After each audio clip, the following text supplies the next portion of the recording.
बहुत बड़ा खतरा, जिस खतरे की घंटियां हम बजा रहे थे वो खतरा हमारे सरों पर नाचता हुआ नजर आ रहा है। इंडिया ने अपने राफेल फाइटर जेट्स को एक्टिव कर दिया है और इंडियन एयरफोर्स इस वक्त जो ये ड्रिलिंग करती हुई दिखाई दे रही है, ये वो राफेल है जो इंडियन एयरफोर्स की सबसे बड़ी स्ट्रेंथ है और वो जी बॉर्डर के ऊपर जो ड्रिलिंग करते हुए नजर आ रहे हैं। और इंडियन एयरफोर्स की जानिब से फर्स्ट एयर स्ट्राइक का आगाज हो चुका है। मोदी साहब जो कह रहे थे कि हम जवाब देंगे, इंडियन एयरफोर्स ने एक स्ट्राइक आज कर दी है। कहां पर की है, वीडियो कैसी है, वो भी आपको दिखाएंगे। और पाकिस्तानी एयरफोर्स की बात करें तो इस वक्त जी दो ही पॉइंट्स यहां पे देखने को मिल रहे हैं। या तो पाकिस्तानी एयरफोर्स बहुत ज्यादा कॉन्फिडेंस है या पाकिस्तानी एयरफोर्स इंतजार कर रही है कि भारत की जानिब से एक्शन हो और फिर जो है हम रिएक्शन करेंगे। राफेल की बॉर्डर के ऊपर मौजूदगी और आजाद कश्मीर के अंदर इस वक्त बहुत ज्यादा जी सेंसिटिविटी देखने को मिल रही है। इंडियन एयरफोर्स एक्टिव हो चुकी है। बिल्कुल पुलवामा के बाद जिस तरह बालाकोट स्ट्राइक थी, क्या पहलगाम के बाद इस तरह की कोई स्ट्राइक भारत की जानिब से हो सकती है? पाकिस्तान का क्या नैरेटिव है, पाकिस्तानी एयरफोर्स का क्या स्टांस है इस वक्त लाहौर कश्मीर और पाकिस्तान के अंदर क्या सूरत हाल है? क्या वाकई आज और कल की राह बहुत ज्यादा इंपॉर्टेंट है? क्या भारतीय फोर्सेस जो है आज कोई बड़ा हमला पाकिस्तान में करने जा रही है? क्योंकि इस वक्त 140 करोड़ आवाम जो है बीजेपी और नरेंद्र मोदी की तरफ देख रही है कि वो जज्बे की जो स्पीच जो बोला था कि हम घर में घुस के मारेंगे, कब अटैक होगा। और इस तरफ से पाकिस्तानी फौज जो है, पाकिस्तानी एयरफोर्स का ये इरादा है कि सारे के सारे कार्ड्स इस वक्त हमारे हाथ में और हम जैसे चाहेंगे वैसे खेलेंगे। बहुत ज्यादा टफ सूरत हाल दिखने को मिल रही है। राफेल का उड़ना और पहली एयर स्ट्राइक का होना ये कोई मामूली बात नहीं है और फर्स्ट एयर स्ट्राइक हो चुकी है। इसका प्रूफ मैं आपको दूंगी, कहां पर हुई, कैसे हुई, उसके लिए आपको वीडियो देखना पड़ेगा। और जिन्होंने अभी तक चैनल सब्सक्राइब नहीं किया, चैनल सब्सक्राइब करें, वीडियो लाइक करें, कमेंट जरूर किया करें। सबसे पहले आपका बहुत शुक्रिया। अभी मैं रास्ते में आ रहा था तो मार्केट के अंदर बहुत सारे और यूट्यूबर्स ने भी मुझे पकड़ा और मैंने उनको भी इंडिया के हवाले से कुछ टेक्स दिए, कुछ इन्फॉर्मेशन दी है। और मेरी ये ख्वाहिश है कि आपके सब्सक्राइबर भी मुझे सुने और एक पाकिस्तानी की राय जाने कि हम क्या चाहते हैं। अच्छा, पाकिस्तान तो आज काफ़ी चैनल्स को टेक दिए हैं, काफ़ी आपने मशहूर किया मुझे। मैं आपकी जो है शुक्रिया अदा करना चाहता हूँ। बहुत अच्छा, नहीं मैंने मशहूर नहीं किया, मेरी ऑडियंस को आप बड़े अच्छे लगे। ऑडियंस को भी बहुत शुक्रिया कि उन्होंने मुझे देखा और मुझे सुना। पहली बात यह है, जहाँ पर हिंदुस्तान और पाकिस्तान की बात करते हैं, सवाल ये बनता है कि अगर हमने हिंदुस्तान से आज़ादी ली थी, हिंदुस्तान ने हमसे आज़ादी ली थी, क्या इस दिन के लिए ली थी कि हम जंगें करेंगे, हम लड़ेंगे? पहले हम कत्ल करते थे, हिंदू और मुसलमान, हिंदू और मुसलमान, हिंदू और मुसलमान, 1000 साल से हम रहते रहे एक साथ। फिर जब आज़ादी मिली, अब भी हमारा पर्पस सिर्फ ये कि हमने इंडिया को शिकस्त दी। इंडिया का पर्पस ये कि हमने पाकिस्तान को नीचा दिखाना है, बस यही रह गया था। जिन्होंने हमें 200 साल तक गुलाम रखा, हमें तो चाहिए था कि हम इत्तेफाक करते। जिन्होंने हमें गुलाम रखा था, हम ट्रेड के जरिए से, टेक्नोलॉजी के जरिए से उनको 400 साल तक गुलाम रखते। हम आपस में लड़ने लग गए। क्या हमारे खून में कोई फर्क है? हमारे नस्लों में कोई फर्क है? हमारी कौमियत में कोई फर्क है? हमारी शक्लों में कोई फर्क है? कोई फर्क नहीं है। मैं मानता हूँ कि बहुत सारी जंगें हुई, हमने 65 की जंग लड़ी है, क्या हुआ? आखिरकार हमें टेबल पे मुआहदा करना पड़ा। 71 की जंग हुई, क्या हुआ? हमें बंगाल हाथ से जाना पड़ा। 99 में कारगिल हुआ, क्या हुआ? पाकिस्तान का नुकसान हुआ। 2002 में जब मुशर्रफ साहब थे, उस वक्त पाकिस्तान और इंडियन आर्मी बॉर्डर पे तैनात हुई तो उस वक्त अरबों डॉलर्स के नुकसान हुए। Without any war, without any war. जंग के लिए बड़े वसाइल चाहिए, बड़े रिसोर्सेज चाहिए और ये आवाम पागल बैठी हुई है और ये सोच रही है कि जंगें क्यों नहीं हो रही है। पहली आवाम है जो कह रही जंग क्यों नहीं हो रही, फौज लड़ क्यों नहीं रही है। देखिए ना, इंडिया और पाकिस्तान की आवाम के बीच एक बड़ी चीज मशहूर है कि दोनों जो है हुब्बुल वतनी के नाम पर जी बड़े जज्बाती हो जाते हैं। ये पैट्रियोटिक फीलिंग इंडिया और पाकिस्तान, जिसको हम जज्बा भी कहते हैं सादा अल्फाजों में, भाई जब बात वो कहते हैं भारत माँ की है और हम कहते हैं पाकिस्तान की है, तो फिर जो होना है हो जाए। लेकिन राफेल का उड़ना बड़े खतरनाक बताया जाता है और ये भी कहा रहे कि देखिए जंग की जो धमकी है सबसे पहले इंडिया ने दी है कि हम इसका जरूर जवाब देंगे और अब जो है उन्हें करना पड़ेगा। लेकिन पाकिस्तान की एयरफोर्स कोई प्रैक्टिस करती हुई नजर आ रही है, बड़ी खामोश नजर आ रही है। इसके दो ही चीजें हो सकती है, या तो पाकिस्तानी एयरफोर्स बहुत ज्यादा कॉन्फिडेंट है या उन्हें लगता है कि सारी गेम के पत्ते हमारे हाथ में हैं। पहली बात यह है कि इंडिया की जो फौज है दुनिया की चौथी सबसे बड़ी और ताकतवर फौज है। अच्छा। हाँ, पहली फौज है यूएस, फिर उसके बाद है चीन, फिर उसके बाद है रूस। पीछे आ जाओ ना मेरे बैकग्राउंड में।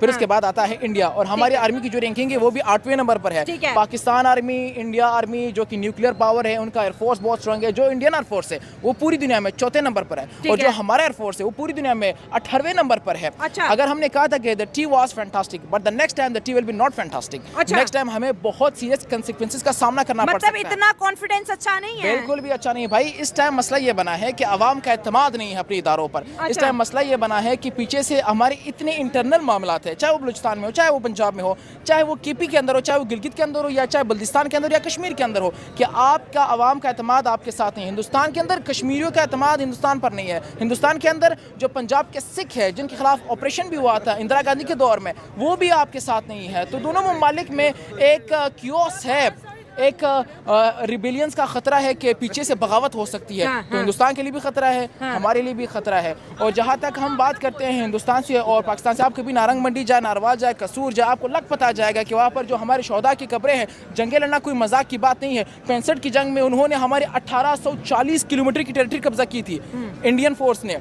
हाजी पीर पास से वहाँ तक कब्जा किया था और हमने 540 किलोमीटर की टेरिटरी कब्जा की थी, वापस देनी पड़ गई थी। यानी कि हमने अटैक किया था, क्या कोई फ़ायदा हुआ था उससे? हमें 71 के अंदर हमने जो मुक्ति बाहिनी है बांग्लादेश के अंदर, हमने उनकी बगावत को 9 महीने के अंदर कुचल दिया। मगर उसके बाद जब इंडियन आर्मी को लग पता गया कि भाई जो मेरी मेहनत थी उस पर पानी फिर गया, तो उन्होंने डायरेक्टली पाकिस्तान पर अटैक कर दिया और पाकिस्तान का जो सप्लाई लाइन था वो काट दिया और 90,000 हमारे फौजियों ने सरेंडर किया, क्योंकि सप्लाई लाइन बहुत कमज़ोर हो गई थी और उनके पास जो है वो इक्विपमेंट्स नहीं थे। हाँ, फिर हमने सियाचिन जब हमारे हाथों से निकला तो उस टाइम जनरल जियाउल हक साहब हुआ करते थे, उन्होंने कहा वहाँ पर तो गाज भी नहीं उगती, हमने सियाचिन का क्या करना है भाई। और इसके अलावा हम देखते हैं 1999 में जब कारगिल का प्लान 4 जनरलों ने बनाया तो हमारी हुकूमत के बारे में, हमारे प्राइम मिनिस्टर को उसके बारे में बिल्कुल भी इल्म नहीं था। तो इस टाइम मुझे लगता है हुकूमत भी एक प्लेटफॉर्म पर है और आर्मी के जितने भी जर्नल्स हैं वो भी सब एक प्लेटफॉर्म पर है। लेकिन इस वक्त मुझे आवाम नाराज़ लग रही है, आवाम को इंगेज करने की ज़रूरत है। जब आवाम इंगेज होगी, वहाँ से भी आवाम इंगेज होगी, तो फिर आवाम ये कोशिश करेगी कि हमारे दरमियान जंग ना हो, क्योंकि जंग के बड़े ख़तरनाक नताइज हो सकते हैं। अफगानिस्तान की मिसाल हमारे पास है, हम किधर जाएंगे? हमारे सब हम के साथ ताल्लुकात ख़राब, इंडिया नहीं जा सकते, अफगानिस्तान वाले हमें जाने नहीं देंगे, ईरान नहीं जा सकते, चीन नहीं जा सकते, आखिर जाएंगे कहाँ?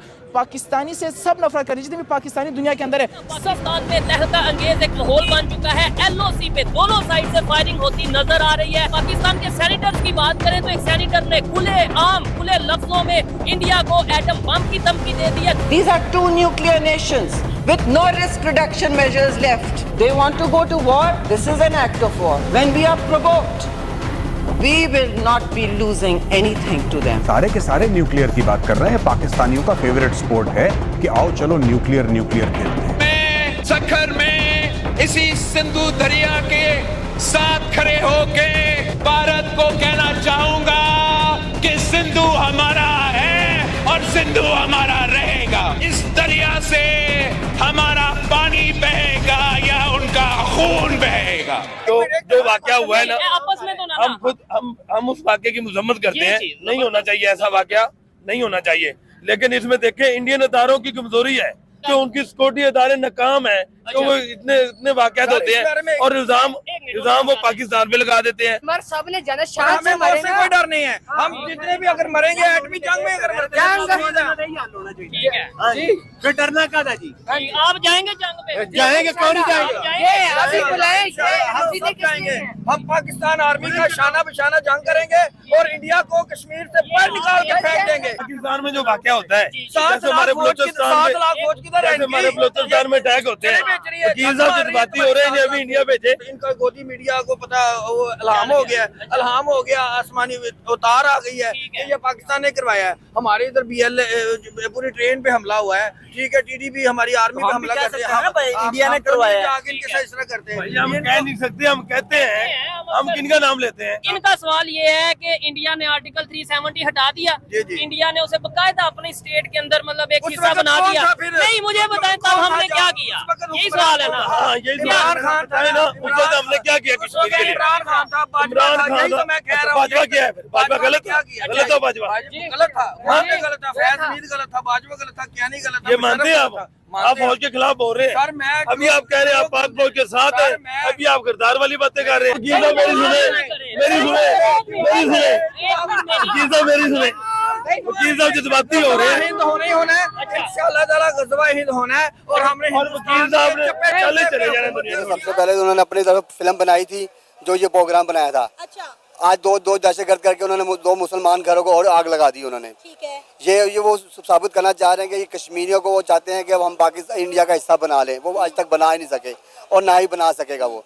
अब ये वाकया उन्होंने पेश किया, इसकी सारी उन्होंने फिल्म चलाई, पर उसका सबूत कोई नहीं मिल सके।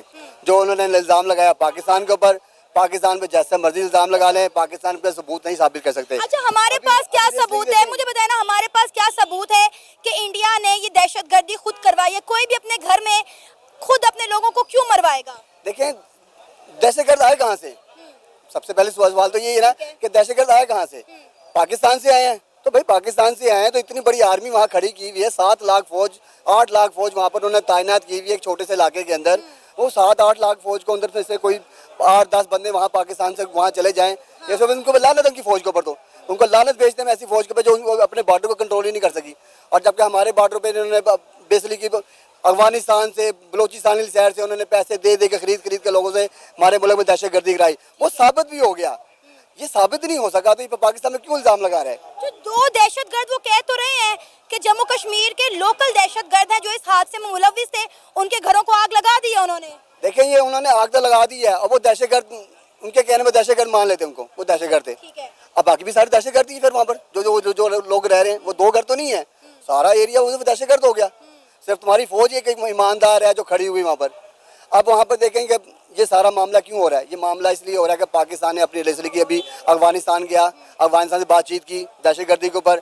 अब इंडिया को ये पता लग गया कि हाँ यही तो ये मामला यहाँ पर हल हो रहा है, इनका आपस में पैकेज हो रहा है। इधर बांग्लादेश का पैकेज हो गया है, मैं बीच में आ गया हूँ। अब इधर से अफगानिस्तान का या फलस्तीन का मामला था, पाकिस्तान ने बेसिकली की पूरी तरह भरपूर हिमायत की हुई है इस टाइम, और बहुत ज़्यादा हिमायत की हुई है इस टाइम। और वो जितने दौरे पाकिस्तान ने किए हैं, चाहे जैसे भी आप कहें को हमने टूटे किए हैं, पर कर रहे हैं हम इस टाइम। अफगानिस्तान के होगा, इंडिया को और अमेरिका को और इसराइल को सबसे बड़ी आग लगी है इसराइल को। और अभी रेसली के सुबह सुना है कि 20 फौजी उनके इसराइल के कश्मीर में दाखिल हुए हैं। क्यों हुए हैं? वजह क्यों हुए हैं? कहाँ क्या लेने के लिए आए वहाँ पर? दहशतगर्दी हमारे मुल्क में हो रही थी, हमारे मुल्क में तो नहीं आया कोई गैर मुल्की कोई फौजी, ना अमेरिका से आया, ना यूरोप से आया, ना कोई आया। वहाँ खड़े होकर सिर्फ ये कहते थे जी हाँ पाकिस्तान में दहशतगर्दी, हम उसके मौजूद उनकी वो करते हैं, मुज़ाहमत करते हैं। खाली मुज़ाहमत ही करते हो, यहाँ क्या लेने के लिए आ गए?